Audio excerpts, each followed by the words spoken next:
back to the GuitarHead.com YouTube channel. As ever, I'm Adam McGuinn. This week we're going to be taking a look at a solo by a band that unquestionably helped define a generation and shape the musical landscape as we know it today.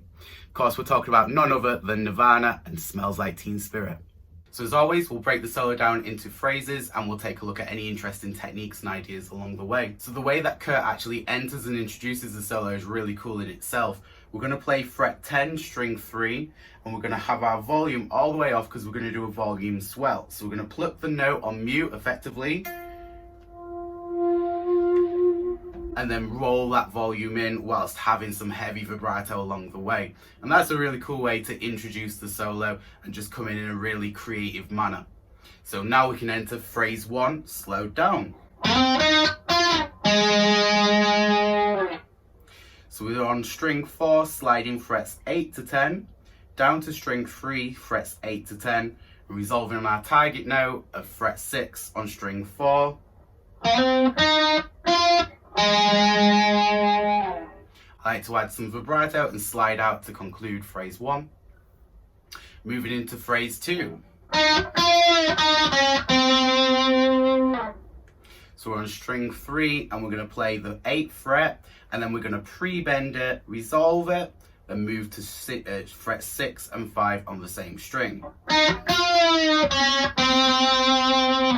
Just notice, and definitely if you hear the studio recording, Kurt's bend is not perfectly in pitch. So again, it's all about the attitude. Don't worry too much about getting that note perfectly in pitch. Phrase 3, slow down. So we're starting by playing frets 6 and 5 on string 3, moving up to string 4, frets 8 and 6. I like to slide into that phrase, so I'm doing a slide into fret 6 and then completing the phrase. Phrase 4, slow down. Starting on string 4, fret 8, and then we're going to drag the string down, so we're going to go for a nice whole tone bend. As close as we can get. Again, imagine Kurt Cobain isn't too fussed about hitting the note completely on the head.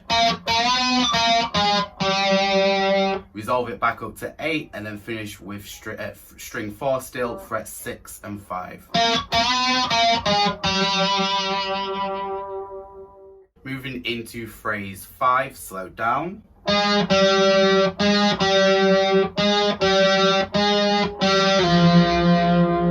As you can probably pick up in that particular motif, he's very much drawing from his vocal lines. So we're on string 4, playing fret 6 to 5. I like to do these as pull-offs, and he's going to do that 4 times and then slide from fret 5 into 3 to resolve that particular phrase.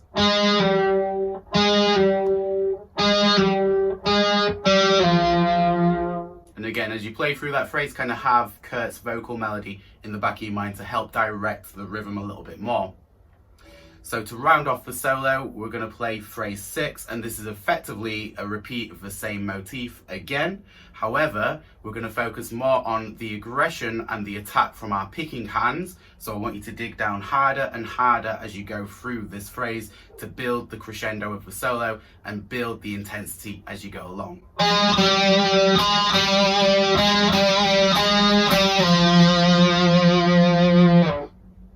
So notice something that was really cool there. If I accidentally hit the G string underneath, it added a really cool dissonance, a really welcome dissonance, which actually amplifies the attitude of the solo. So if you do accidentally find yourself hitting other strings underneath, you could really say that that's a welcome sense of dissonance, which is really cool and adds some more attitude to the solo. I actually added a tapped harmonic, so I counted 12 frets up from my last note, which was the 3rd fret of the 4th string, and I tapped on the 15th fret straight on top of the fret itself, and with my picking hand index finger tap on top of that fret, and what you get is this really cool harmonic.